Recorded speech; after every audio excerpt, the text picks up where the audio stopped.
Welcome to this new lesson where we're gonna talk about sequences and how to create them. Sequences are that part of your project which in a very simple way is putting your elements into your timeline and start editing your video and creating your project. Okay, so it's done in many ways, and one of the easiest way in my opinion is like you drag your video file and put it in here. And here you go. Even make that one a little bit shorter. This is how you create a new sequence. And now you can start editing that video.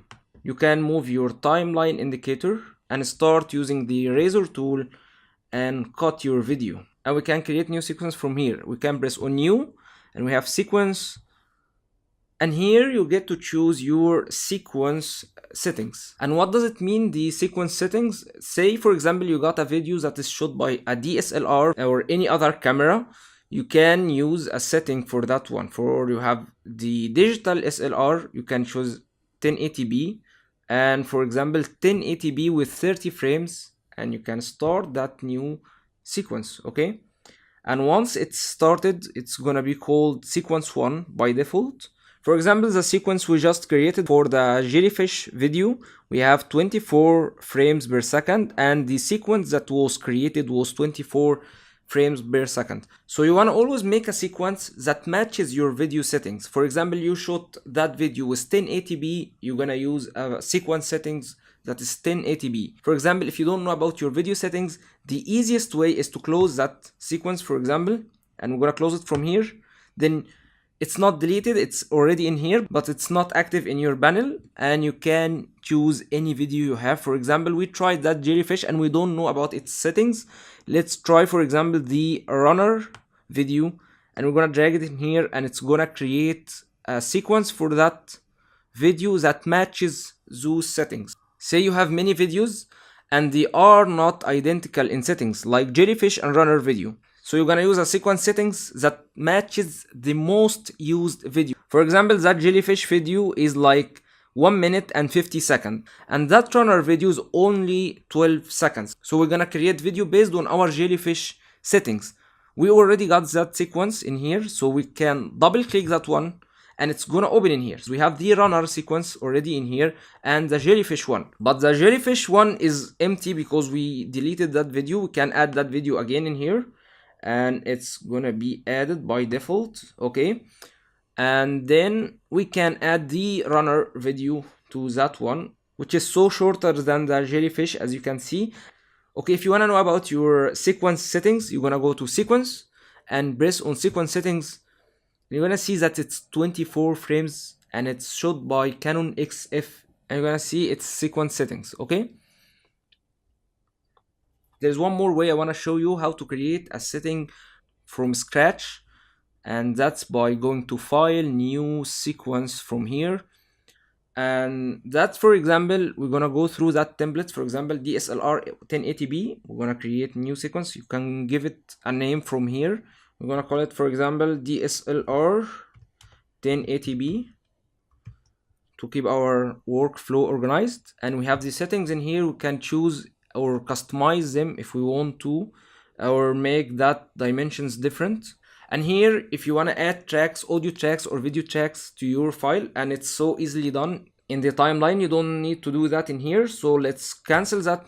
Now, to keep our files organized, we're gonna create new file from here, new bin file, and we're gonna call this one sequences or slash projects, or even edits. You can call it any name you would like or you feel comfortable with. And we're gonna move our sequences from here, and we're gonna select that one as well with command or control, and we're gonna move that one and add it into our sequences folder. And if you wanna duplicate any sequence, you're gonna right click that one and press on duplicate the sequence, and you got another copy of that sequence, because you might want to do some editing on that video and you want to try another art direction on another edit. So for example, we want to open that one. Let's double click this one. We got our duplicated sequence in here, and we can switch between them in here. Okay, saturation like that. Okay, so we're editing that one. And for the copy, it's the same. You want to try another art direction, for example, you want to try let's try that one, for example, and here you go. You have two different art directions, and you can switch between them and see what you like the most and what suits your project. Okay, so one more thing I want to talk about in here in our videos, we have these files. Those files are without audio, as you can see, so they are only videos, and that one is video and audio. As you can drag that one, you're gonna see two channels, video channel and audio channel, but actually it seemed to be silent because you can see that from the waves, and you can zoom in to see your waves from here or zoom out with the scroll of your mouse or your trackpad, or even with the plus or minus on your keyboard. Okay, that's how you zoom in and zoom out, and it's very important in the editing to zoom in and out to see your waves and the areas you want to edit.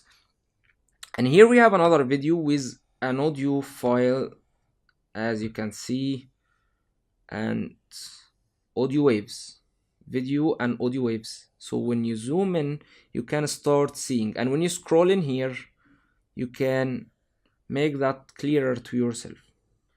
So you can drag these files right and left, or that way or that way, or even make a file after another by that. One more thing I want to talk about, if we want to add more video tracks and more audio tracks, let's make that one smaller again. We're gonna drag that one up in here, then you're gonna create another video channel. When you drag your audio track down in here, you add one more audio channel.